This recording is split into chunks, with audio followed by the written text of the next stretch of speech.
It's been a long day. I drove for 3 hours from place to place seeing patients in the bomb cyclone over Michigan today. White-knuckled the whole thing. I saw 6 patients today. I'm exhausted.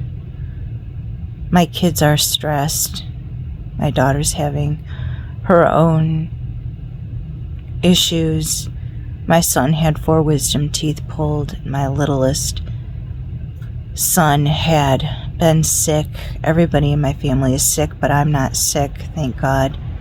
Knock on wood. Okay. If you're exhausted, if you're just doing the best you can, I see you. I am you. We're going to get through this. Try to get some rest, okay?